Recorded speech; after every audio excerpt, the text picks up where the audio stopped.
የማይጾም ሰው በነገራችን ላይ ውድቀቱን እዚሁ ላይ ነው የምታየው። የማይጾም ሰው የሚያውቀውን ራሱ ይረሳዋል። የማይጾም ሰው መልካምንና ክፉን ራሱ መለየት አይችልም። የማይጾም ሰው የለበሰውን የብርሃን ልብስ ተገፎለት የሞተ ሬሳ የሚባል ቁርበት የሚለብስ ሰው ነው። የማይጾም ሰው ከሚኖርባት ከገነት ተዋርዶ ወደ ምድር የሚወርድ ነው። የማይጾም ሰው ገነትን ብቻ ሳይሆን እግዚአብሔርንም የሚያጣ ነው። እህል ብቻውን የሚያጸድቅም እህል ብቻውንም የሚያስኮንን ነገር አይደለም። ጾም አብረው ከሌሎች ነገሮች ጋር መተሳሰር አለበት። ጾም የሰውነትና የሆድ መራብ ብቻ ሳይሆን የስሜት ሕዋሳቶቻችንም ከእግዚአብሔር ጋር በጸሎት በስግደት በምጽዋትም ጭምር መገናኘት ነው። ቅዱስ ዮሐንስ አፈወርቅም ለዛ ነው ምግቦቻችሁን ጾም በገባ ቁጥር በምትለውጡበት ልክ ምን አለ እናንተም ብትለወጡ ይላል። እውነቱን ነው። ጾም በገባ ቁጥር የኛ ጭንቀትና ራስ ምታት ስለምንለውጣቸውና መብላትና አለመብላት ስለምንችላቸው የምግብ አይነቶችን መጨነቅና መጠበብ ግን የነበረብን መጀመሪያ ስለ እግዚአብሔር ብለን ምን ያደረግናቸው ነገሮች ላይ መተው የሚገባን ነገሮች ላይ። ሰው ብቻዬን እኔ ምን ተአምር አመጣለሁ፣ ብቻዬን ብጾምና ብጸልይ ምን ለውጥ አመጣለሁ አይባልም። እግዚአብሔር ኃጢአተኞችን አይቶ እንደሚቀጣ ሁሉ ስለ አንድ ጻድቅ ብሎ ደግሞ በሀገር ላይና በወገን በቤተ ክርስቲያንና በሕዝበ ክርስቲያን ላይ የመጣን መዓትና መቅሰፍትም ጭምር ምን ማድረግ ይችላል? ማራቅ ይችላል። ለእግዚአብሔር ብላችሁ ያቆማችሁት ዘፈን፣ ለእግዚአብሔር ብላችሁ የማታደርጉት ኃጢአት በሙሉ ምን እያረጋችሁበት ነው ማለት ነው? እየጾማችሁበት ነው ማለት ነው። ሰው የሚያስብበት ልክም ጣሪያም መጠንም አለ። ሲወርድ ግን እንደ እንስሳ ሊያስብ ይችላል። ከእንስሳ ጋር ሊያወራም ይችላል። ንስሐም ስንገባ ጾምም ሲመጣ ጸሎትም ለመጸለይ ስንሞክር ራሳችንን መጠበቅና መከላከልም ነቅተንም መጠበቅ ያለብን ከሚታወቀው ከትልቁ ጠላት ብቻ ሳይሆን ከምንም ጭምር ነው፣ ከትንሿም ጭምር ነው። ዛሬም እግዚአብሔር የነገራችሁን ምስጢር እንደ ምስጢርነቱ ለማያከብረው ሰው ለምን እንደምትነግሩት? ሰይጣን በነገራችን ላይ እንድንሆንና እንድናደርገው የሚያዘን ነገር በሙሉ ለኛ የሚጠቅመን ቢሆን ኖሮ መጀመሪያውኑ አይነግረን። ሰውን የሚጥለው ሰውን ዝቅ እንዲል የሚያደርገው ትልቅ የሆነ ኃጢአት ብቻ አይደለም፣ የናቃት ምኗም ጭምር ነው፣ ትንሿም ኃጢአት ነው። እግዚአብሔር አያችሁን ያክል ቸር እንደሆነ ሁሉን ወስዶ አይደለም አንድ ነገር የሰጠን። ለኛ ሁሉን ሰጥቶ ለሱ ስንት ነገር ነው የወሰደው? አንድ ነገር ነው የወሰደው። በቃ ሁላችንም እንደ ራሳችን ሚዛን ነው የምንመዘነው። እየሰማችሁ ነው? እንደ ራሳችን ነው የምንመዘነው። ሰው ስራው እንግዳ ያስብለዋል። ሰው ንግግሩ እንግዳ ያስብለዋል። ሰው አዋዋሉ እንግዳ ያስብለዋል። የሔዋን ትልቁ ስህተቷ መጀመሪያ ስህተቷ ጆሮዋን መክፈትና መናገር ለማይጠበቅባት ሰው መክፈቷል። ስለዚህ ክርስቲያኖች አንደኛ እባቦቻችንን በሕይወታችን እንፈልግ። እኛ የናቅናቸው፣ እኛ ትንሽ ነው ያልናቸው፣ ይሄ ምንም ችግር የለም ዋናው ያንን ነገር አለማድረጌ ነው ያልናቸው ትናንሽ ኃጢአቶች እንደ ትላልቅ ኃጢአቶች ዋጋ ያስከፍላሉ። አምላካችን ልዑል እግዚአብሔር ቢወድ ቢፈቅድ ከዚህ ሰዓት በኋላ ባለን ደቂቃ ሕያውና ዘላለማዊ የሆነውን የአምላካችንን ቅዱስ ቃል እንማራለን። ሁላችሁም ባላችሁበት ቦታ ላይ አረፍ አረፍ በሉና በመረጋጋት ሆናችሁ ቃሉን ትሰሙ ዘንድ በትህትና ጠይቃለሁ። እንደ እግዚአብሔር ቅዱስ ፈቃድ ለዛሬ የምንማማርበት የትምህርታችን የመጽሐፍ ቅዱስ ክፍለ ምንባብ የሚሆነው ኦሪት ዘፍጥረት ምዕራፍ 3 ከቁጥር 1 እስከ 3 ተጽፎ በሚገኝ ኃይለ ቃል ወይንም ደግሞ የመጽሐፍ ቅዱስ ክፍለ ምንባብ መነሻነት ይሆናል። ኦሪት ዘፍጥረት ምዕራፍ 3 ከቁጥር 1 እስከ 3። እስኪ ኦሪት ዘፍጥረት በሉ። ምዕራፍ 3 ከቁጥር 1 እስከ 3። ይህንን እንግዲህ ቤታችሁ ገብታችሁ እናንተም ታነቡታላችሁ። ግን ለሁላችሁም አሁን ባለንበት ሰሙ ዘንድ እኔ ያነብላችሁና አንድ ላይ ሰምተን ከዛ ወደ ትምህርታችን እንሄዳለን። እግዚአብሔር ከሁላችን ጋር ይሁን። እባብም እግዚአብሔር አምላክ ከፈጠረው ከምድር አውሬ ሁሉ ይልቅ ተንኮለኛ ነበረ። ሴቲቱንም በውኑ እግዚአብሔር ከገነት ዛፍ ሁሉ እንዳትበሉ አዝዟልን? አላት። ሴቲቱም ለእባቡ አለችው፣ በገነት ካለው ከዛፍ ፍሬ እንበላለን። ነገር ግን በገነት መካከል ካለው ከዛፍ ፍሬ እግዚአብሔር አለ፣ እንዳትሞቱ ከእርሱ አትብሉ አትንኩም። እባቡም ለሴቲቱ አላት፣ ሞትን አትሞቱም፣ ከእርሷ በበላችሁ ቀን ዓይኖቻችሁ እንዲከፈቱ እንደ እግዚአብሔርም መልካምንና ክፉን የምታውቁ እንድትሆኑ እግዚአብሔር ስለሚያውቅ ነው እንጂ ይላል። ስለ ቃሉ የአምላካችን የልዑል እግዚአብሔር ስም የተመሰገነ ይሁን። እኛ እስከ ቁጥር 5 ነው ዝቅ ብል እያነበብኩላችሁ። ለትምህርታችን የመነሻ ኃይለ ቃል አድርገን የምንማረው ቁጥር 5 ላይ ያለውን ኃይለ ቃል ይሆናል። መልካምንና ክፉን ማወቅ በሚል ርዕስ እንማራለን። እስኪ መልካምና በሉ ክፉን ማወቅ። እስኪ ሁለተኛ ድገሙት። እሺ ምንን ማወቅ? እሺ ሶስተኛ እስኪ በሉት መልካምና ምንን ማወቅ። በዚህ መነሻ ርዕስ አድርገን ለአጭር ደቂቃ ቅዱስ ቃሉን እንማራለን። አምላካችን እንዲያስተምረን ቅዱስ ፈቃዱ ይሁንልን። ይህ ኦሪት ዘፍጥረት ምዕራፍ 3 እንግዲህ ከመጀመሪያዎቹ የሰው ልጆች ታሪክ ተጽፎባቸው ከሚገኙ የመጽሐፍ ቅዱስ ክፍሎች መካከል አንዱ ነው። ኦሪት ዘፍጥረትን በሌላ መጠሪያ ስያሜው ኦሪት ዘልደትም ጭምር እየተባለ ይጠራል። ይህ መጽሐፍ በዋነኝነት የተጻፈው ክርስቲያኖች የሆን እኛ ሁላችን እግዚአብሔር ዓለማትን ካለመኖር ወደ መኖር ይህን የምንመለከተውንም ሆነ የማናየውንም ጭምር ያመጣቸው ያስገኛቸው እግዚአብሔር እንደሆነ እንድናውቅ አምላካችን ቅዱስ እግዚአብሔር አስቦልን ወዶ ፈቅዶ ለኛ እንደሚበጀንም ጭምር አምኖ ያጻፈልን መጽሐፍ ነው። ጸሐፊው ምንም እንኳን ሙሴ ይሁን እንጂ እንዲጽፍ ያዘዘው መጻፍም አለበት ብሎም ጭምር ያመላከተው ግን ልዑል እግዚአብሔር ነው። እግዚአብሔር ለዛ ነው ለሰው ልጆች መልካም የሆነውን ደግ የሆነውን የሚያስብ አምላክ እንደመሆኑ እኛ ያስፈልገናል ብለን አምነን የምንጠይቀውን ብቻ ሳይሆን ለኛ ያስፈልጋቸዋልም ጭምር ብሎ የሚያምናቸውንም ነገሮችም ጭምር ያደርጋል። ለዛ ነው መጽሐፍ ቅዱስ ላይ ሰዎች ያስፈልገኛል ብለው አምነው የሚለምኑት ጥያቄ መልሳቸውን ብቻ ሳይሆን የምናገኘው እግዚአብሔር አምላክም ጭምር ያስፈልጋቸዋል፣ ይሄ ነገር ግድ ሊያዩትና ሊያውቁት ያስፈልጋል ብሎ የሚያምነውንም ጭምር ይናገራልም ያስተምራልም ያደርጋልም ከዛም አልፎ እንኳን ያስባልም ጭምር። ለዛ ነው አሁን ኦሪት ዘፍጥረት ምዕራፍ 3ን ከማንበባችን ቀድሞ ያሉትን ሁለት ምዕራፎች ብንመለከት እግዚአብሔር አምላክ መጨረሻ ዕለተ ዓርብ ለፍጥረታት ሁሉ መደምደሚያና ዘውድ ሽልማታቸው አድርጎ የፈጠረውን የሰው ልጅ ከመፍጠሩ አስቀድሞ ለሱ ምን እንደሚያስፈልገው አውቆ አስቦ ተናግሮም አድርጎም ጭምር እንዳዘጋጀ እንመለከታለን። እኛ የሰው ልጆች ቀድመን ተፈጥረን አይደለም አሁን የምትመለከቷቸውን የምታዩዋቸውንም የማታዩዋቸውንም ጭምር እንዲፈጠሩ ለእግዚአብሔር ሐሳብ የሰጠ ነው።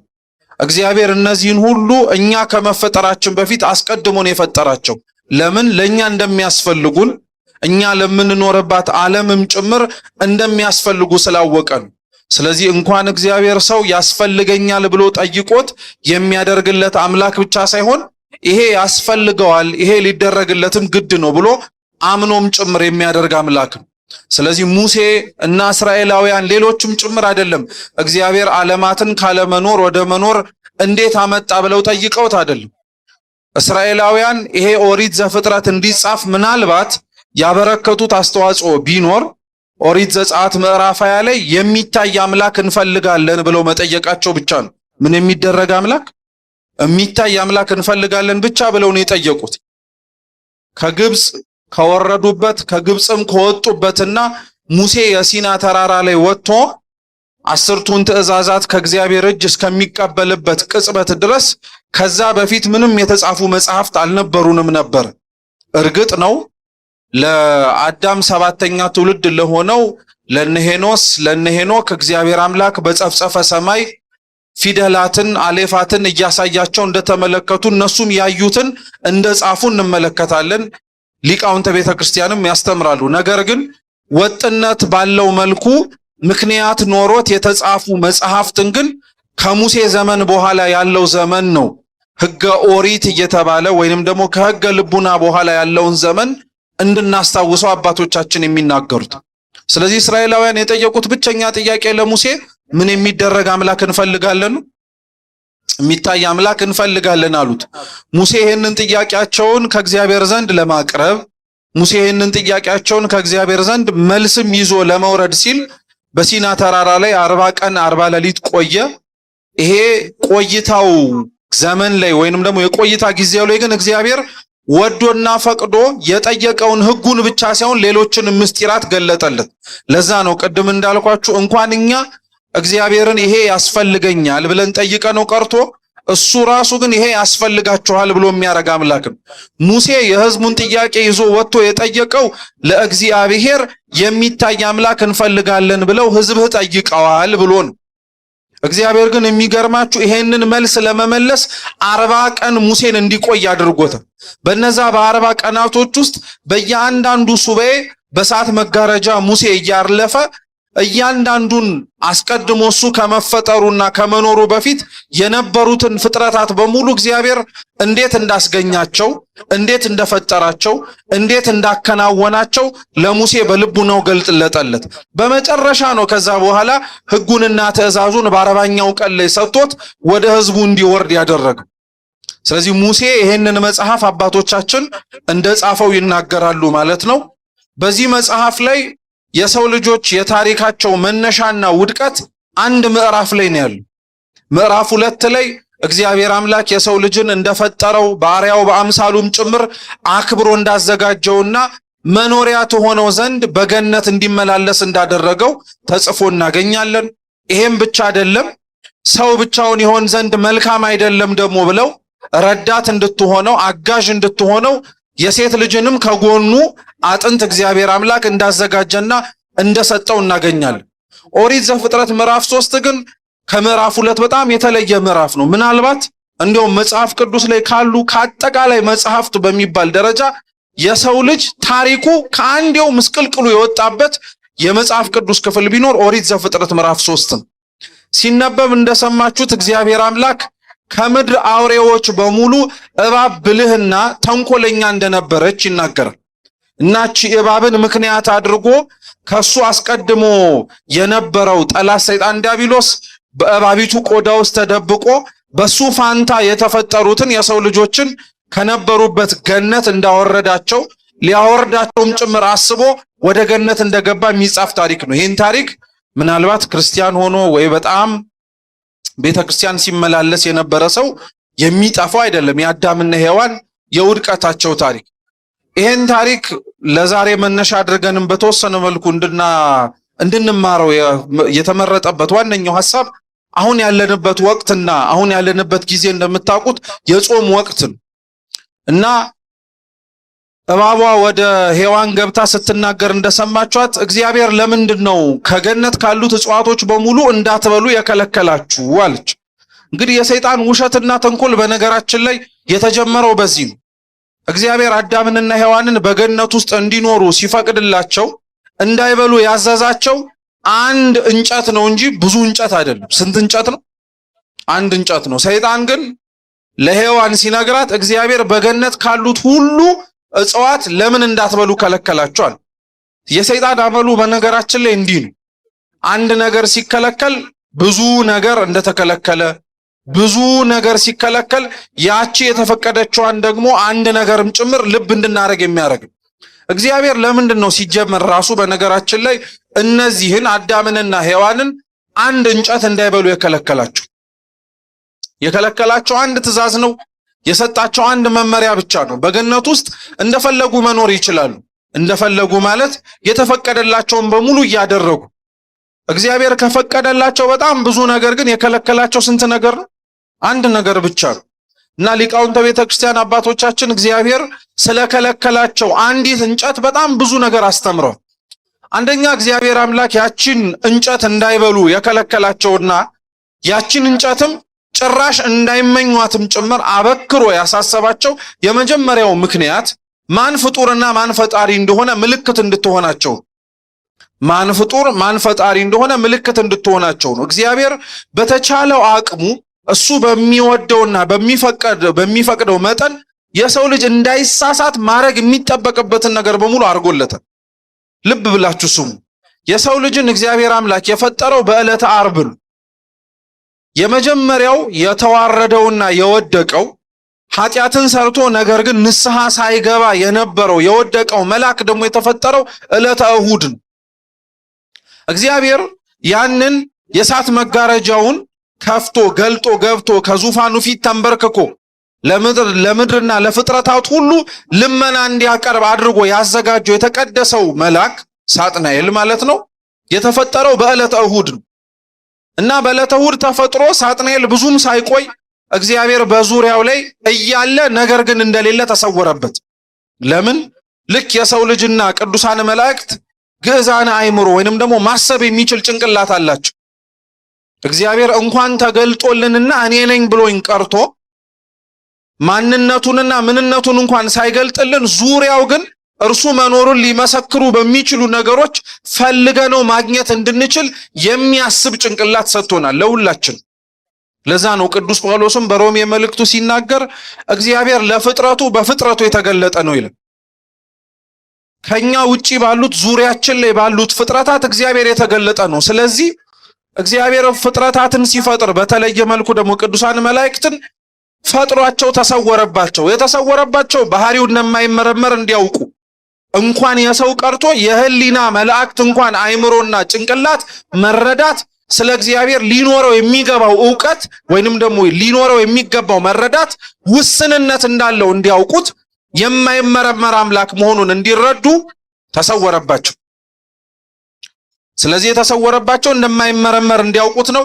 በአንዱ አንጻር ደግሞ የተሰወረባቸው ዙሪያው ላይ በተፈጠሩትና ዙሪያቸው ላይ ባሉት በሌሎች ፍጥረታት ማንን ማወቅ እንዲችሉ ነው? እግዚአብሔርን ማወቅ እንዲችሉ ነው።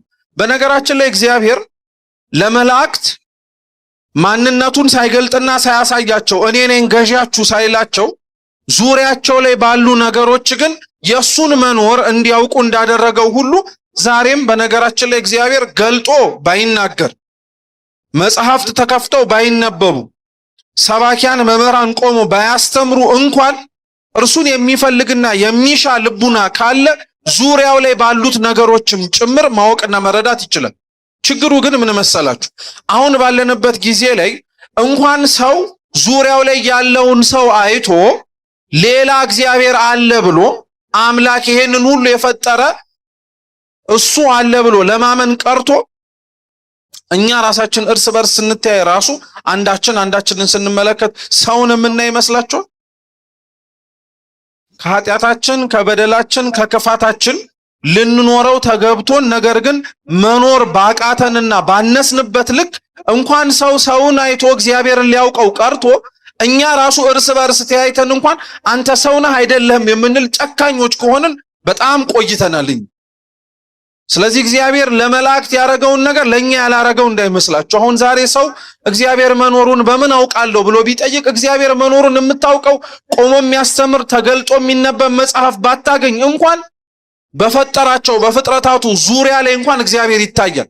ጾሙ፣ ጸሎቱ፣ ስግደቱ፣ ምጽዋቱ በቅዱሳት መጽሐፍት ላይ ክርስቲያኖች እንዲህ መኖር አለባቸው ተብለው ተዘርዝረው የምንመለከታቸው ነገሮች በሙሉ ለእግዚአብሔር የምናደርገው የሕግ ተገዥነት ብቻ ሳይሆን በነዛ በምናረጋቸው ነገሮችም ጭምር ሌላው ሰው እኛን አይቶ እግዚአብሔር መኖሩን እንዲያውቅ ነው። ለዛ ነው ወንጌል ራሱ በሰማይ ያለውን አባታችሁን አይተው ያመሰግኗችሁ ዘንድ ብርሃናችሁ በማን ፊት ይብራን ያሉ? በሰዎች ፊት ይብራን ያሉ። ጾሙ፣ ጸሎቱ፣ ስግደቱ፣ ምጽዋቱ ብርሃን እኮ ነው። ሰዎች በዛ ብርሃን ውስጥ እግዚአብሔርን እንዲመለከቱ፣ ሰዎች በዛ ብርሃን ውስጥ ማንነቱን እንዲያውቁ። ስለዚህ ለመላእክት ይህን ያደረገው አይምሮ ሰጥቷቸዋል፣ ማሰብ እንዲችሉ ዙሪያቸው ላይ እሱን ፈልገው ማግኘት እንዲችሉ መላእክትን ፈጥሯል። ነገር ግን እንደምታስታውሱት ሳጥናኤል የተፈጠረለትን ጭንቅላትና ዙሪያው ላይ እግዚአብሔር ያስገኘውን ነገር አይቶ ተመልክቶ ራሱ እግዚአብሔር ፈጣሪ አለ ከኛ ውጪ ሌላ አስገኛለ ከማለት ይልቅ እኔ ፈጠርኳችሁ ብሎ ተናገረ። ይሄን ሐሳቡን ይሄንን ነውሩን ይሄንን ክፋቱን እንዲያመነጭ ያነሳሳው የገፋፋው ነገር ቢኖር ራሱና ራሱ ብቻ ነው። አንዳንድ ሰው ባለማወቅ ባለመረዳት ሰይጣንን የፈጠረው እግዚአብሔር ነው ብሎ ይናገራሉ። ያን እንኳን ባይሉ እንኳን ምን አለ ሰይጣንን እግዚአብሔር ቢያኖረው ወይንም ደግሞ ባይፈጥረው የሚል ሰውስ ሰምታችሁ አታውቁ? እግዚአብሔር በነገራችን ላይ የፈጠረው ሰይጣን የለም። እግዚአብሔር ያዘጋጀው ሰይጣን የለም። እግዚአብሔር ሰይጣንን ቢፈጥረው በነገራችን ላይ እንደዛ ብሎ የሚያስብና የሚያምን ሰው ካለ ምናልባት ከኛም መካከል አሁን ሰይጣን አሳሳተን ብለን ለምንናገረውና እሱ ላይ ክስ ለምናወጣቸው ነገሮች በሙሉ በአንድም ይሁን በሌላ መንገድ በተዘዋዋሪ እግዚአብሔርንም ነው ተወቃሽ የምናደርገው። ምክንያቱም የፈጠረው ማን ነው እያለን እያወራን እግዚአብሔር ነው እያለ የሚያወራ ሰው ካለ ግን አንልም። ሰይጣንን ሰይጣን ያደረገው ራሱ ነው። እግዚአብሔር የፈጠረው እግዚአብሔር ያዘጋጀው እግዚአብሔር ካለመኖር ወደ መኖር ያመጣው የተቀደሰ እንደ ሚካኤል እንደ ገብርኤል ዛሬ እንደምናከብራቸው እንዳሉ ቅዱሳን መላእክትን ምርጫ ግን ነበሩ። ሰውን በነገራችን ላይ ቅዱስም ርኩስም የሚያደርገው ንጹህም ቆሻሻም የሚያደርገው ምርጫዎቹ በጣም ወሳኝ ነገሮች ናቸው።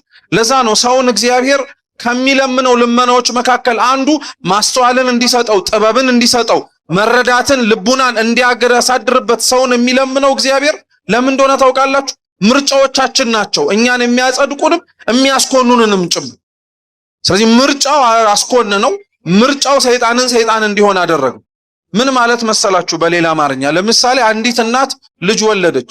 የወለደችው ልጅ አድጎ ሌባ ሆነ። አሁን እናንተን ልጠይቃችሁ፣ እቺ እናት የወለደችው ሌባ ነው ወይስ ልጅ ነው? አድጎ ሌባ የመሆን ምርጫው የማን ነው? ስለዚህ ለምንድን ነው ራሱ ሰይጣን ወስኖት ሰይጣን ለሆነበት ዓላማ ቅዱስ አድርጎ የፈጠረውን እግዚአብሔር አንተ እንደዚህ ያደረክበት የምንል አይሆንም ማለት ነው። ግን ምን መሰላችሁ? ይሄንን ያነሳንበት ዋነኛው ዓላማ ሰይጣን ተዋርዶ ከነበረበት ክብር ሲወርድና ሲወድቅ እግዚአብሔር አምላክ ለሰው ልጅ የዋለለትን ውለታ እንድናቀው። ምን አረገው? የሰው ልጅን ሰይጣን በወደቀባትና በተገኘባት ቅጽበት እዛው መፍጠር ይችል ነበር። እኛ እንደምታውቁት የተፈጠርነውና የተገኘነው አንዱ የወደቀውን የሳጥናኤልን ነገድ ምትክ እንድንሆን ነው እግዚአብሔር አምላክ የፈጠረ። መላእክትን መስለን መላእክትን ሆነን መኖር እንድንችል። ልብ ብላችሁ ስሙ። መላእክትን መስለን መላእክትን ሆነን መኖር እንድንችል። ግን እግዚአብሔር አምላክ እንደዛ ሆኖ ሳለ ሰይጣን በወደቀበት በዛች በዕለተ እሁድ ቅጽበት ሰው ልጆችን አልፈጠራቸውም። ተውት እሺ፣ እሁድ እንኳን አይፈጠራቸው። ሰኞም አላረገው፣ ማክሰኞም አላረገው፣ ረቡዕም ሐሙስም አላረገው። መቼ ነው የፈጠረን? እስኪ ዓርብ በሉ። ዓርብን የፈጠረን እኛ ለምን አዘገየን? አንደኛ ምክንያት ልብ ብላችሁ ስሙ። ሰይጣን በወደቀባት በዛችው ዕለት እኛን ራሳችንን እግዚአብሔር አምላክ መፍጠር አቅቶት አይደለም። ቢፈጥረውና ቢያዘጋጀው ኖሮ ልክ ዕለተ ማክሰኞ በተፈጠረበት ቅጽበት ላይ እግዚአብሔር ምድርን አብቅይ ብሎ እጽዋትን እንታበቅል አድርጎ ነበር። ስለዚህ ማክሰኞ የሰው ልጅ ተፈጥሮ ቢሆን ኖሮ እግዚአብሔር ምድርን አብቅይ ሲል ባያበቅል እንኳን እኔም አብሬ ነበርኩኝ ለመፍጠሩ ተሳትፎ ነበረብኝ ብሎ በሳተ ነበር። ሮብ ቢፈጥረው ኖሮ ሮብ እግዚአብሔር አምላክ ፀሐይን፣ ጨረቃን፣ ከዋክብትን ሲፈጥር አብሮ እኔም ፈጠርኳቸው ባለ ነበር። ሐሙስም ዓርብም እሱ ከመፈጠሩ በፊት የተፈጠሩትን አራዊቶችን አይቶ እኔም ፈጠርኳችሁ ባለ ነበር። ስለዚህ እግዚአብሔር ሁሉንም ፍጥረታት ጨርሶ አከናውኖ ከጨረሰ በኋላ መጨረሻ ማንም ፈጠረ? ሰውን መጨረሻ የፈጠረው ለፍጥረታት ሁሉ ዘውድ ስለሆነ ብቻ ሳይሆን ሰይጣን መጀመሪያ ላይ እኔ ፈጠርኳችሁ የሚለውን ስህተት መልሶ እንዳይሳሳት ለመጠበቅ ነው መጨረሻ የፈጠረው። ስለዚህ እግዚአብሔር መጨረሻ ሲፈጥረው መጀመሪያ የተሳሳተውን የሰይጣንን ስህተት እኔ አድርጌያለሁ፣ እኔ ፈጽሜያለሁ የሚለውን ነገር እንዳይሳሳት ነው። ለዛ ነው አሁንም ድረስ በነገራችን ላይ ክርስቲያኖች እንደው ምክንያቱ ገብቶን በግልጽ ይሄ ነው ብለን አንናገር እንጂ ብዙ ነገሮችን እኔ አደረኳቸው ማለት አንፈልግም። ማን አደረገው ነው የምንል? እግዚአብሔር አረገው ነው የምንል። ለምን መሰላችሁ? አንደኛ እግዚአብሔር አረገው የምንልበት ምክንያት የሰው ልጅ የአቅም ውስንነትንና ገደብን ስለምናውቅና ስለምናምን ጭምር ነው። ምናልባት አሁን በምንኖረው ህይወታችን ላይ የኛ ሚና በጣም ትንሽ ነው። ትልቁን ሚና የሚወስደው ማን ነው? እግዚአብሔር ነው። ሁለተኛ ምን መሰላችሁ? መጽሐፍ ራሱ ያዘነ ያለኔ የምታረጉት ምንም ነገር የለም ብሎናል። ይሄ ብቻ አይደለም፣ የሆነውና የሚሆነው ነገር ሁሉ ደግሞ በማን ሆነን የሚለው በእርሱ ሆነን የሚለው የዮሐንስ ወንጌል ምዕራፍ 1 ቁጥር 3 ሁሉ በእርሱ ከሆነ እኛም ከሆነው ነገሮች መካከል አንዱ ስለሆንን እኛም የምናረገውም ሁሉ በማን ሆነን የምንል በማን ሆነ? በእግዚአብሔር ሆነ ነው እያለን የምንናገረው። ስለዚህ ያንን ሁሉ ለመጠበቅ ያንን ሁሉ ለመከልከል እግዚአብሔር መጨረሻ ፈጠረው። ስሙ፣ ይሄ ብቻ አይደለም፣ መጨረሻ ፈጥሮን ደግሞ የፍጥረታቱ ሁሉ ገዢም አደረገ። ከኛ የበላይ ከሱ ውጪ ሌላ ነገር እንዳይኖር ማለት ነው። ሁለተኛ ሶስተኛ የሚያስብ የሚያመራምር ከሌሎች ከተፈጠሩት ሌሎች ፍጥረታት የተለየ ጭንቅላት ሰጠን። ምን ሰጠን? ጭንቅላት፣ የሚያስብ የሚረዳ አይምሮ ሰጠን። አሁን ልብ ብላችሁ ስሙ። ኦሪት ዘፍጥረት ምዕራፍ 3 ቁጥር 1 ላይ አዳምንና ሔዋንን ያሳሳተቻቸውን እባብ ወይንም ደግሞ የጣለቻቸውን ከይሲ ሲጠቅሳትና መጽሐፋችን ሲጽፍልን ምን ያለው መሰላችሁ? ምድርም ማለት እስኪ በምድርም በሉ ካሉ እንስሳቶች እባብ ተንኮለኛ ነበረች። እባብ ተንኮለኛ የሆነችው በምን ካሉ እንስሳት ነው? በምድር ካሉ ምን ተው፣ አንድ ቃል ረስታችኋል። በምድር ካሉ ምን አሁንም ረስታችሁታል። ከልባችሁ ናችሁ አድምጡኝ። በምድር ካሉ እንስሳት ሁሉ ነው የሚለው። ሁሉ እባብ ምን ነበረች? እንግዲህ ልብ ብላችሁ ስሙ። የእባብ ተንኮለኛነቷ በምድር ካሉ እንስሳት ሁሉ ነው እንጂ ከሰው አይበልጥ። ተረድታችሁኛል? ምንም ብታውቅ ከማን ልታውቅ ግን አትችልም። ከሰው ልታውቅ አትችልም። ምንም ጠቢበኛ ብትሆን ከማን ጠቢብ መሆን አትችልም። ከሰው ልትሆን አትችልም። በጣም በተናቀ፣ በጣም በተዋረደ፣ በጣም ከሱ ጠቢብ ባልሆነ ነው የወደቀው ማለት ነው የሰው ልጅ። ገብቷችኋል ትርጉም? አዎ ጭብጡ እሱ ነው። በነገራችን ላይ የእባብን ማሳሳት አባቶቻችን ትኩረት ሰጥተው የሚናገሩት ተንኮለኛነቷን ብቻ ለማውራት አይደለም። ሰውን የሚጥለው ሰውን ዝቅ እንዲል የሚያደርገው ትልቅ የሆነ ኃጢአት ብቻ አይደለም፣ የናቃት ምኗም ጭምር ነው፣ ትንሿም ኃጢአት ነው። ለዛ ነው ክርስቲያኖች በነገራችን ላይ ንስሐም ስንገባ ጾምም ሲመጣ ጸሎትም ለመጸለይ ስንሞክር ራሳችንን መጠበቅና መከላከልም ነቅተንም መጠበቅ ያለብን ከሚታወቀው ከትልቁ ጠላት ብቻ ሳይሆን ከምንም ጭምር ነው፣ ከትንሿም ጭምር ነው። ለምን መሰላችሁ? ሰይጣን እንደ ተዋጊነቱና ጠላት እኛን እግዚአብሔር ካዘጋጀልን ከርስት መንግስተ ሰማያት ለማስወጣት ትልቅ ፈተናን ብቻ አይከፍትም። ትናንሽና እኛ የማንጠብቃቸውንም ፈተናዎችም ጭምር እንዲጥለንና እንድንዋረድም ጭምር ለማድረግ ይችላል። ተመልከቱት። እንደ አዳም ያለ ቅድስና የተላበሰ እንደኔና እንደናንተ እንኳን እኮ ሰውነቱ ላይ ያለውን እርቃን ለመሸፈን ልብስ እንኳን እኮ አያረግም። የብርሃን ልብስን የሚለብሰው ቅድስናው ማወቁ ያለበት ደረጃ አባቶቻችን ሲናገሩ ንጻሬ መላእክት ላይ ደርሷል። መላእክትን ማየት ማነጋገር የሚችልበት የቅድስና ደረጃ ላይ ደርሷል። ይሄ ያክል የቅድስና ደረጃ ላይ የደረሰው አዳም ግን የወደቀውና የተጣለው አንዲት የተናቀችና ከምድር አራዊት ሁሉ ተንኮለኛ በሆነች በአንዲት እባብ። ስለዚህ ክርስቲያኖች መጠንቀቅ ያለባቸው፣ ክርስቲያኖች ራሳቸውን በክርስቲያናዊ ሕይወታቸው ውስጥ በደንብ አድርገው ትኩረት ሰጥተው መጠበቅ ያለባቸው ይጥለኛል ብለው ከሚጠብቋቸው ትላልቅ ኃጢአቶች ብቻ አይደለም። ተመልከቱ፣ እግዚአብሔር ለአዳምና ለሔዋን የሰጣቸው ትእዛዝ ምንድን ነው? እዚህ ጋር አንዲት እንጨት አትብሉን ያላቸው እየሰማችሁ ነው። አትስረቁ አላለም፣ አትግደሉ አላለም፣ አታመንዝሩ። እኛ የምናውቃቸውን 10ቱን ትእዛዛት ወይም 6ቱን ሕግጋተ ወንጌል መጀመሪያ አልሰጣቸውም። መጀመሪያ የሰጣቸው ትእዛዝ ቢኖር እግዚአብሔር አምላክ ጹሙ ብሎ ነው። ምን አርጉ ብሎ ነው? ጹሙ ብሎ ነው። ምናልባት ከመብላት አለመጾም በዛ ጊዜ ላይ በጣም ቀላል ነበረ ለሰው ልጅ። ምክንያቱም ሰው ከድቀትና ከውርደት ወይንም ደግሞ ኃጢአት ሰርቶ ወደዚች ምድር ከወረደ በኋላ ነው ረሃብ የሰለጠነበት፣ ጥማት የሰለጠነበት። በሰውነታችን ለቁመተ ሥጋ የሚያስፈልገንን ምግብና መጠጥ መራብና መጠማት የጀመርንበት ጊዜ ከውድቀት በኋላ ነው። ከውድቀታችን በፊት ከመሳሳታችን በፊት የተሰጠንን ምግብ እንኳን ለመብላት አፍታና ጊዜ አልነበረንም። ለምን? እንደ መላእክት እያመሰገንን እንኖር ስለነበረ ነው። ምግቡን እኮ ሰጥቶናል። እግዚአብሔር አትብሏት ካላት እጽ ውጪ ያሉ መብላት ብንችል ብንፈልግ ብንወድ መብላት የምንችለውን ሰጥቶናል። ግን እነሱንም አልበላንም። የሚገርም እኮ ነው። 7 ዓመት አዳም ገነት ውስጥ ሲቆይ አንድም ቅጠል እንኳን አንስቶ አልበላም። ምስጋናው ምግብ ሆኖለት ነበር ይኖር የነበር። ምስጋና ምግባቸው ምስጋና ናቸው የሚባለው ከሰዎች ውጪ እነማን ናቸው? መላእክት እኮ ናቸው። መላእክት ናቸው። ሰውን እግዚአብሔር የፈጠረው በመላእክት ምትክ ነው። ሰውን የፈጠረው እግዚአብሔር በወደቀው መልአክ ፋንታ ነው ሲባል አያችሁት? እረፍታችን ራሱ በምስጋና ውስጥም ደግሞ እረፍታችን እንዳለ እንድናቀው ልብ ብላችሁ ስሙ። ስለዚህ አዳም በጣም አስተዋይ በሆነበት አዳም መረዳት በሚችልበት ካለበት ቅድስና ዝቅ አድርጎ ያወረደው ጥቂት ነገር ነው። ለዛ ነው በነገራችን ላይ በጣም በቤተ ክርስቲያናችን ታሪክ ውስጥ ሰዎችን ጥሏቸው አዋርዷቸው ካሉበት የቅድስናና የንጽህና ደረጃ ጥሏቸው የምናገኛቸው በጣም ትላልቅ ኃጢአቶች አይደሉም።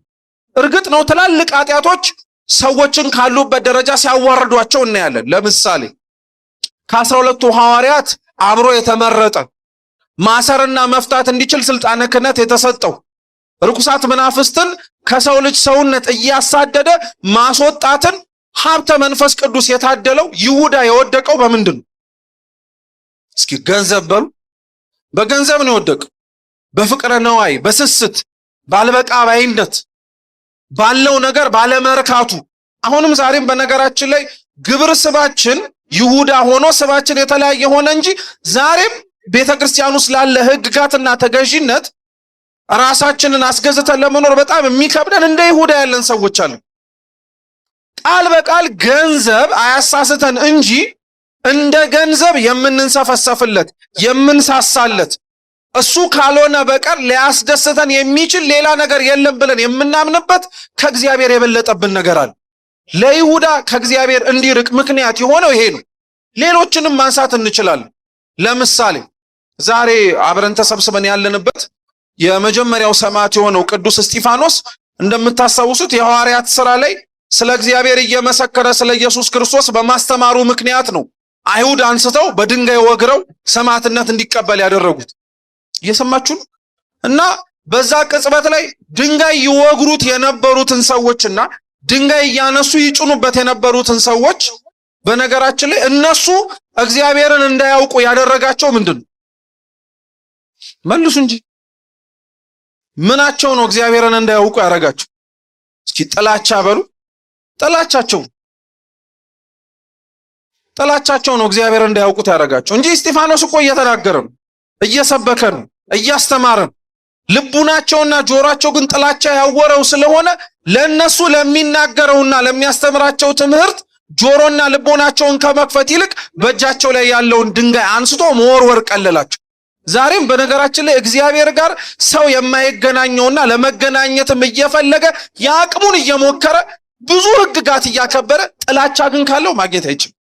አያችሁ፣ ትልቅ የምንለው ኃጢአት ብቻ አይደለም ሰውን ከእግዚአብሔር ጋር እንዳይኖር የሚያደርገው። ትንሽ አሁን ለምሳሌ ጥላቻ ምን ችግር አለው እንላለን አይደል? ምን ችግር አለው? አልሰረኩ፣ አላመነዘሩ፣ አልዘሞቱ፣ ሌላ አምላክ አላመለኩ፣ ምን ችግር አለ? እገሌ አመሉ እኮ ነው እንድጠላው ያረገኝ እንኳን ማለት አትችልም። ትንሿ ጥላቻ የነፍስ አይንን ልታውር ትችላለች። ትንሿ ጥላቻ ነፍሳችንን ከእግዚአብሔር መንፈስ ቅዱስ ሙቀት እንድትባረድና እንድትቀዘቅዝ ልታረግ ትችላለች።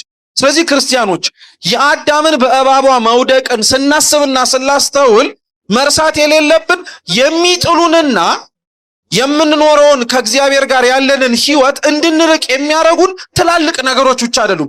እኛ የናቅናቸው ከኛ አቅም በታች የሆኑ ትናንሽ ነገሮችም ጭምር ናቸው። ስለዚህ የአዳምን መውደቅ በጣም እንድንደነቅ የሚያረገን አዳምን የጣለው እንደ ሳጥናኤል እንደ ርኩስ መንፈስ እንደ ሰይጣን ያለ በጣም ትልቅ ረቂቅ የማይመረመር መንገዶቹ በጣም ብዙ የሆኑ ጠላት አይደለም። ሰይጣንን የጣለው ከምድር አውሬ መካከል አንዲት ተንኮለኛ የሆነች እባብ ናት።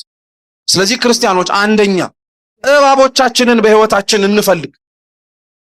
እኛ የናቅናቸው እኛ ትንሽ ነው ያልናቸው ይሄ ምንም ችግር የለም ዋናው ያንን ነገር አለማድረጌ ነው ያልናቸው ትናንሽ ኃጢያቶች እንደ ትላልቅ ኃጢያቶች ዋጋ ያስከፍላሉ። እንዲሁም ቅዱስ ዮሐንስ አፈወርቅ ምን ይላል መሰላችሁ? ዛሬ የእርሱ ዓመታዊ ክብረ በዓሉ ነው፣ በረከቱ ለሁላችን ትድረሰን እና ዮሐንስ አፈወርቅ ምን ይላል?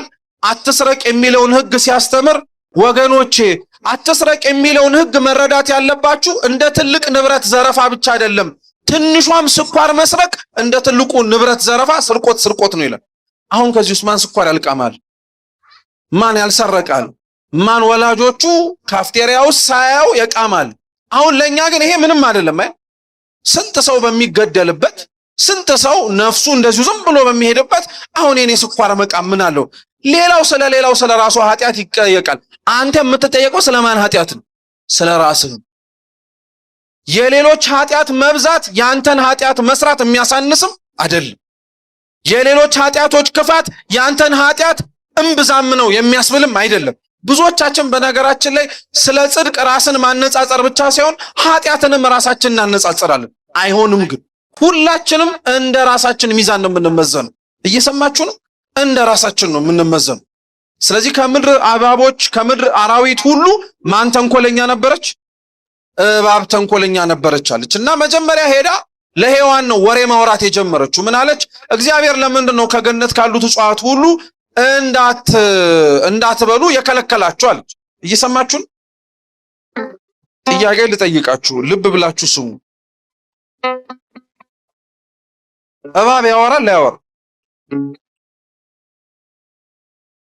መልሱ እንጂ።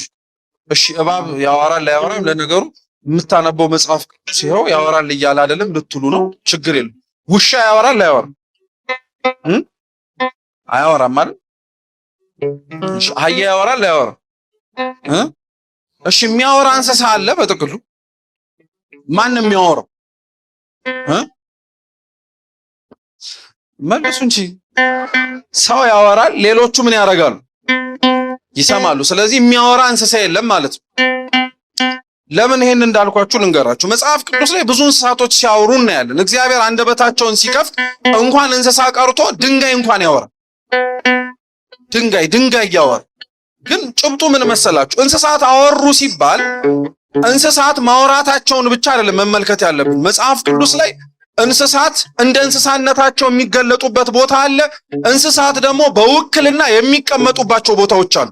ለምሳሌ የሐዋርያት ሥራ ምዕራፍ 10 ላይ ቆርኔሌዎስ የሚባል 100 አለቃ አለ፣ ሮማዊ ወታደር እና ያንን ወታደር ቀድሞ ከማጥመቁ በፊት ቅዱስ ጴጥሮስ በሰገነት ላይ ቆሞ ትልቅ ራእይ አየ እና ከምድር እስከ ሰማይ ድረስ መጋረጃ ሲወርድ አየ እና ከመጋረጃው ውስጥ የማይበሉ በጣም ብዙ እንስሳት ይወጡ ነበር። ምን የማይደረጉ ብዙ እንስሳት ይወጡ ነበር እና የእግዚአብሔር መልአክ ወደ ጴጥሮስ ዞረና ምን አለው? እነዚህን እንስሳቶች አርደህ ብላል። እና ጴጥሮስ ምን አለው? በአፌ እስካሁን የረከሰ ነገር አስገብቼ አላውቅም፣ አልበላም አለ። ምን አለው መልአኩ መልሶ? እግዚአብሔር የቀደሰውን አንተ የምታረክሰው ማነህ አለ። አሁን ይሄንን ጥቅስ በነገራችን ላይ ብዙዎቻችን የማናውቅ ሰዎች የምንፈልገውን ለመብላት እንጠቅሰዋለን ነው። ለምሳሌ የማይበላ ምግብ የሚበላ ሰው አይቷችሁ አታውቁ? ምን ችግር አለው? ምግብ አያጸድቅም፣ አያስኮንንም፣ መብላት ነው ይላል። አይደለም። ይሄ ጥቅስ የተጠቀሰበት ዓላማ ሌላ ነው። እንስሳት ብሎ የእግዚአብሔር መልአክ ሳይበሉ የማይበሉ ሆነው አርደህ ብላቸው ያላቸው የማይበሉ እንስሳትን አርዳችሁ ብሉ ለማለት አይደለም። የማይበሉ እንስሳት ሆነው ሳለ አርደህ ብላው ያለው እነዛ እንስሳቶች ያልተጠመቁ የኢጥሙቃን ምሳሌ ናቸው፣ ወይም የአህዛብ ምሳሌ ናቸው። እየሰማችሁ ነው?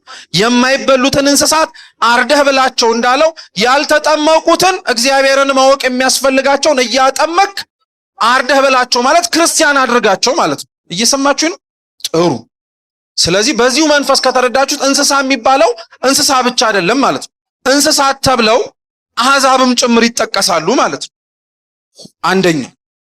ሁለተኛ እንስሳት ተብሎ ደግሞ የሰው አላዋቂነትም ይጠቀሳል። የነቢያት መጽሐፍት ላይ እንስሳት ወይንም ደግሞ በሬ፣ ላም፣ ከብት ጋጣውን አወቀ፣ ሕዝቤ ግን እኔን አላወቀኝም፣ እንደማያስተውል እንስሳ ሆነ ይላል። እየሰማችሁ ነው? ምን እንደማያደርግ እንስሳ? እንስሳት አያስተውሉም ማለት ነው እንደ ሰው። ስለዚህ አላዋስተዋይነትም ወይንም ደግሞ ማስተዋልን ማሳነስም ምን ተብሎ ይጠቀሳል? እንስሳ ይባላል። ልብ ብላችሁ ስሙ። ስለዚህ እስካሁን እንስሳ ማለት 3 ነገር ነው። አንደኛው እንስሳ ነው አለ። ሁለተኛው እንስሳ አህዛብን ለማለት ነው አለ። ሶስተኛው እንስሳ ደግሞ ምን ነው አልኳችሁ? የማያስተውል ነው ማለት ነው አለ። ጥሩ። አሁን ወደ ታሪኩ ተመለሱ። ሔዋንን ያነጋገረቻት ምንድናት? እባብ ምንድናት? እንስሳ አይደል ነው? አይደለች? እንስሳት ያወራሉ ያወሩ? እንስሳት በጤናማው አያወሩ፣ አይናገሩ። ቋንቋ ቢኖራቸውም የሚናገሩበትን ንግግር ሊረዳ የሚችለው እንደነሱ የሆነ ሌላ ምንድን ነው? እንስሳ። አንተ የሆነን ሰው ቋንቋ አታውቀውም ማለት በነገራችን ላይ አይገባህም ማለት ጭራሽ ቋንቋ አይሰራም ማለት አይደለም። አሁን ለምሳሌ አንድ ሰው የማታውቁትን ቋንቋ ሲያወራ ብታዩት እገሌ እንስሳ ነው ማለት ነው የምትሉት። ቋንቋውን አንተ ምን አታረገውም ነው የሚባል። አልተረዳኸውም አላወቅከውም እንጂ ያንን ቋንቋ የሚሰማ ሰው ግን ምን ያደርገዋል? እየሰማችሁኝ ነው? ታዲያ መልሷል። ስለዚህ ሌላ ሰው ያን ቋንቋ ምን ያደርገዋል? ይረዳዋል፣ ያውቀዋል ማለት ነው። እየገባችሁ ነው? ስለዚህ አሁን ተመለሱ። እንስሳ እባቢቱ ማለት ነው እንስሳ ናት። እንስሳው አወራ፣ እንስሳው ተናገረ ማለት ምን ማለት መሰላችሁ? አንደኛ አንተ የማይገባህን አንተ ልትረዳው የማትችለውን ነገር የሚያወሩ ሰዎች አሉ። የሚያወሩ ሰዎች አሁን እንስሳ ሲያወራ ሊገባው የሚችለው እንስሳ ነው ካልን እንስሳ ሲያወራ የሚገባቸው ሰዎች አሉ። ማለትም የመረዳት የሚከብዳቸውን መረዳት የማይችሉትን ለመስማት የሚከብዳቸውን ነገር ሲወራ የሚሰሙ ሰዎች አሉ። ለዛ ነገር ዝግጁ ሲሆኑ ማለት ነው። ማን ከኛ መካከል ከዝንብ ማርም ይጠብቃል? አለ የለ? ከማያምኑ ሰዎች እምነት አንጠብቅ። ጆሮህን መድፈን አለብህ፣ መስማት የለብህም እንደማለት እኮ። ቦታቸውን ከማያውቁ ሰዎች፣ የተሰጣቸውን ክብር ከማያውቁ ሰዎች ክርስቲያኖችንም ጭምር ያጠቃልላል። በነገራችን ክርስቲያን ሆኖ እግዚአብሔር የከፈተለትን ገነት፣ ክርስቲያን ሆኖ እግዚአብሔር የሰጠውን ቅዱስ ሥጋ ክቡር ደም፣ ክርስቲያን ሆኖ የከፈተለትን ቤተ መቅደስ፣ ክርስቲያን ሆኖ ያዘጋጀለትን ሙሉ ነገር ምንም ነገር የማይመስለውን ሰው ለምንድን የምትሰማው? ለምን የምታዳምጠው? አንዳንዶቻችን እኮ ቤተ ክርስቲያን ውስጥ ያለውን ትምህርት፣ ዕውቀት፣ ሕይወት ከማይኖሩት ሰዎች ክርስቲያን ናቸው ተብለው ከማያጣጥሙት ሰዎች እየሰማንና እያየን እኮ ነው ሙሉ ክርስትናው እምነት እንደዛ ይመስላል። ሙሉ እንደዛ የተበላሸ የሚመስል ጥቂቶች ያጠፉት ጥፋት አይደለ ብዙሃኑን የሚያስወቅሰው። ስለዚህ ሔዋን ጆሮዋን ስትሰጥ የሰማችው ነገር ልክ አይደለም። ለምን ከሁሉም እንዳትበሉ ከለከላችሁ አለ። የሚያሳዝን ነገር ነው። እግዚአብሔር ያለው አንድ ነገር፣ ሰይጣን የሚያወራው ሌላ ነገር። እግዚአብሔር ያለው አንድ ነገር እንዳትበሉ ነው። እሱ ግን የሚላቸው ስንቱን እንዳትበሉ ለምን ከለከላችሁ ነው? ሁሉንም አለ። ዮሐንስ ዘደማስቆ የሚባል የቤተ ክርስቲያናችን አባት ምን ይላል? እግዚአብሔር አምላክ አንዷን እንጨት እንዳትበሉ ብሎ የከለከላቸው ይሄንን ሁሉ ለእናንተ ሰጧችሁ፣ ለእኔ ደግሞ አንድ ነገር ተውልኝ ሲል ነው ይላል። በቃ ለእኔ እስኪ አንድ ነገር ስጡኝ፣ እናንተ ግን ሁሉንም ውሰዱታል። እግዚአብሔር አያችሁና ያክል ቸር እንደሆነ ሁሉን ወስዶ አይደለም አንድ ነገር የሰጠን። ለኛ ሁሉን ሰጥቶ ለሱ ስንት ነገር ነው የወሰደው? አንድ ነገር ነው የወሰደው። በቃ እኔም አንድ ነገር ይኖረኝ፣ እናንተ ግን ብዙ ነገር ይኖራችሁ። እና ሰይጣን በሚናገረው ንግግር ውስጥ ሔዋን ጆሮዋን ሰጠች። ከዛ በኋላ መልስ መለሰችለት። ምን አለች? አይ እኛ የተከለከልነው አንድ ነገር ነው እንጂ ሁሉን ነገር አይደለም አለች። ጥሩ ልብ ብላችሁ ስሙ። አሁን እኔና እናንተ የሚያወራ እንስሳ ቤታችሁ ገጥማችሁ ቢያናገራችሁ ታናግሩታላችሁ? እንስሳ ሲያወራ አይታችሁ እንደለመዳችሁማ አትምሰሉ። ቤታችሁ ያለው ውሻ ቢንጂ ቢላችሁ እውነት ግን እኮ ነው ብላችሁ ትበላላችሁ? ሲጀመር የሚያወራ ውሻ በማየታችሁ ራሱ ምን እንደምታረጉት ትደናገጣላችሁ። እንግዳ ነገር ነው። ስሙ በደም ሰው ስራው እንግዳ ያስብለዋል። ሰው ንግግሩ እንግዳ ያስብለዋል። ሰው አዋዋሉ እንግዳ ያስብለዋል። የሔዋን ትልቁ ስህተቷ፣ መጀመሪያ ስህተቷ ጆሮዋን መክፈትና መናገር ለማይጠበቅባት ሰው መክፈቷል። እየሰማችሁ ነው? ጆሮዋን ሲጀመር ለምንድን ነው ከሷ ከማይመጥናትና ለሷ ከማይስማማት ጋር ወርዳ የምታወራው? እሷ ሰው ናት። የሚያናግራት ምንድነው? እንስሳ ነው። ለምንድን ነው ሰው ወርዶ ከእንስሳ ጋር የሚያወራው? ለምንድን ነው ክርስቲያኖች የምንወርደው? ለምንድን ነው ክርስቲያኖች ከማይመጥነን አዋዋልና ከማይመጥነን አነጋገር፣ አስተሳሰብ፣ ድርጊት ራሳችንን ዝቅ አድርገን የምንገኘው? ይህን እንድንማርበት እኮ ነው ነጥቡ። ሔዋን ወርዳ ከእንስሳ ጋር አወራች። ዛሬም ወርደን የማይዋልበት የምንውል፣ የማይወራውን የምናወራ፣ የማይታሰበውን የምናስብ፣ በእኛ ቋንቋ ደግሞ አርቆ አሳቢ ወይ ደግሞ አዲስ ነገርን እንደሚያስብ አድርገን እርስ በርስ እናኮለጳጵሰዋለን። በቃ ቦታ እንሰጠዋለን። ግን ልክ አይደለም። ሰው የሚያስብበት ልክም ጣሪያም መጠንም አለ። ሲወርድ ግን እንደ እንስሳ ሊያስብ ይችላል። ከእንስሳ ጋር ሊያወራም ይችላል። አንደኛው ስህተቷ እሷ ነው። ሁለተኛው ስህተቷ እግዚአብሔር አምላክ አትብሉ፣ ይሄንን ነገር እንዳትበሉ ብሎ ሲናገር ታውቃላችሁ፣ እባብ እኮ አልሰማችሁ። ማንም የሰማ የለም። ይሄንን ትእዛዝ የሰጠው እና ሲናገር የሰማው መጀመሪያ አዳም ነው። ማን አልኳችሁ? አዳም። ሔዋን ራሱ አልተፈጠረችም። ሔዋን አዳም ጎን ውስጥ ሆና ነው ይሄን ትእዛዝ የሰማችሁ እንዳትበሉ ያለው። ግን ሔዋን ከወጣች በኋላና ከአዳም ጋር መኖር ስትጀምር ግን አዳም ምን አላት? አትንኩት ብሏል አላት። ምን አታርጉት? እግዚአብሔር ያለው አትብሉ ነው። እሱ ግን እያላት ያለው ምን አታርጉ ነው። ካልነካችሁ ምን ስለማታረገው ነው። አርቆ እያጠረ ነው ማለት ነው። እየዋሸ እንዳይመስላችሁ። አርቆ እያጠረ ነው። ካልነካሽው አትበዩ፣ ስለዚህ አትንኩት ብሏል አለ። ይሄን ትእዛዝ ለነሱ ነው የተናገሩ። እሷ እግዚአብሔር የነገራትን ትእዛዝ፣ በሌላ አገላለጽ እግዚአብሔር የነገራትን ምስጢር ለሌላ ሰው ተናገረችው፣ ለሌላ እንስሳ ተናገረችው። ዛሬም እግዚአብሔር የነገራችሁን ምስጢር እንደ ምስጢርነቱ ለማያከብረው ሰው ለምን እንደምትነግሩት? እንደ ምስጢርነቱ ለማይንከባከበውና ቦታ ለማይሰጠው ሰው ለምን እንደምናወራው? አይወራም እኮ ራሱ። በቃ አያችሁት ስህተቷን።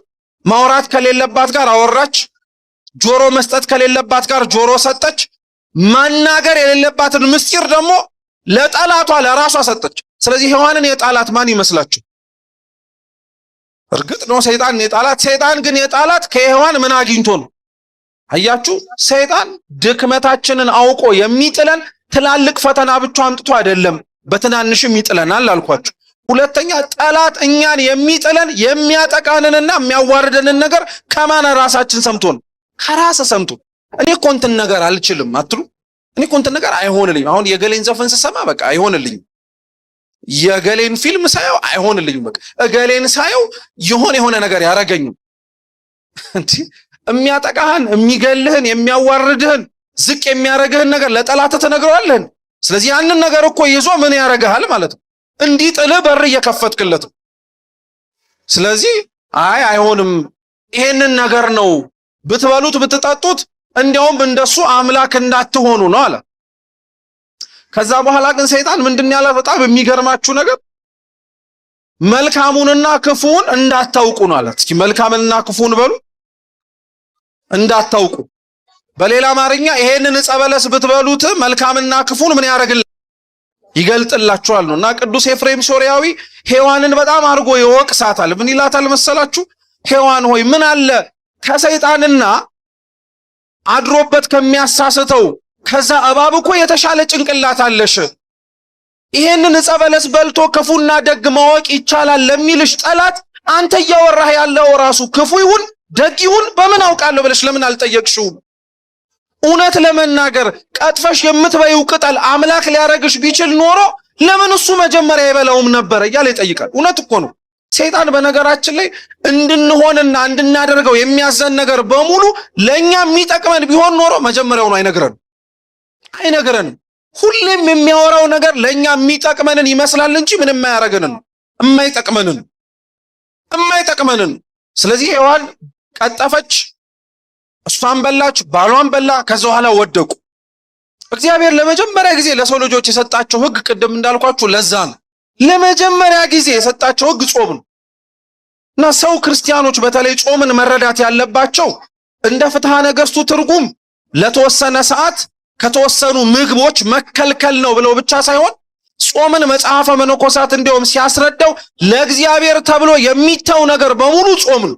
ለማን ተብሎ? ለእግዚአብሔር ብለው ያልበሏት ያቺ ዕፀ በለስ ለአዳምና ሔዋን ምንድናት ማለት ነው? ጾም ነው ማለት ነው። ለእግዚአብሔር ብላችሁ ያቆማችሁት ዘፈን፣ ለእግዚአብሔር ብላችሁ የማታደርጉት ኃጢአት በሙሉ ምን እያረጋችሁበት ነው ማለት ነው? እየጾማችሁበት ነው ማለት ነው። ለዛ ነው ክርስቲያኖች በጾም ወቅት ላይ ከምግባቸው ጎን ለጎን አብረው እንዲያስቡት የሚፈለገው ይሄንን። ቅዱስ ዮሐንስ አፈወርቅም ለዛ ነው ምግቦቻችሁን ጾም በገባ ቁጥር በምትለውጡበት ልክ ምን አለ እናንተም ብትለወጡ ይላል። እውነቱን ነው። ጾም በገባ ቁጥር የኛ ጭንቀትና ራስ ምታት ስለምንለውጣቸውና መብላትና አለመብላት ስለምንችላቸው የምግብ አይነቶችን መጨነቅና መጠበብ ግን የነበረብን መጀመሪያ ስለ እግዚአብሔር ብለን ምን ያረግናቸው ነገሮች ላይ መተው የሚገባን ነገሮች ላይ መተው የሚገባን። እውነት ነው። ጾም በነገራችን ላይ መልካምና ክፉን ታሳውቅ ነበር። አዳምና ሔዋን እየጾሙን መልካምና ክፉን አውቀው ነበር። መልካሙ እግዚአብሔር፣ ክፉ ደግሞ ከሱ ተጻራሪ የሆነው ሰይጣን። ልክ ጾሙን ሲያፈርሱ ግን መልካምና ክፉን ወደ አለማወቅ ነው የወረዱት። ጭራሽ እንዲያውም በድንግዝግዝ መኖር ጀመሩ። ጭራሽ እንዲያውም ትላንትና የለበሱት የብርሃን ልብስ ተገፎ ቁርበትና የበለስ ቅጠል የሚያገለድሙ ሰዎች ሆኑ። የማይጾም ሰው በነገራችን ላይ ውድቀቱን እዚሁ ላይ ነው የምታዩ። የማይጾም ሰው የሚያውቀውን ራሱ ይረሳዋል። የማይጾም ሰው መልካምንና ክፉን ራሱ መለየት አይችልም። የማይጾም ሰው የለበሰውን የብርሃን ልብስ ተገፎለት የሞተ ሬሳ የሚባል ቁርበት የሚለብስ ሰው ነው። የማይጾም ሰው ከሚኖርባት ከገነት ተዋርዶ ወደ ምድር የሚወርድ ነው። የማይጾም ሰው ገነትን ብቻ ሳይሆን እግዚአብሔርንም የሚያጣ ነው። እግዚአብሔር ካለ መጾም ሁላችንንም ይሰውረን። እህሉን አይደለም እያልኳችሁ ያለው እህሉን አይደለም። እህል ብቻውን የሚያጸድቅም እህል ብቻውንም የሚያስኮንን ነገር አይደለም። ልብ ብላችሁ ስሙ ክርስቲያኖች። አለመብላት የሚያጸድቅ የሚመስለን ሰዎች አለን። መብላት ደግሞ የሚያስኮንን የሚመስለን ሰዎች አለን። አይደለም። አስታውሱ ይላል ቅዱስ አባታችን አባ ሙሴ ጸሊም፣ አለመብላት ጽድቅ ቢሆን ኖሮ ጠላታችሁ ሰይጣን እኮ አይበላም። መብላት የሚያስኮንን ቢሆን ኖሮ እኮ ሐዋርያት በበሉበትና በቀመሱበት ልክ በተኮነኑ ነበር።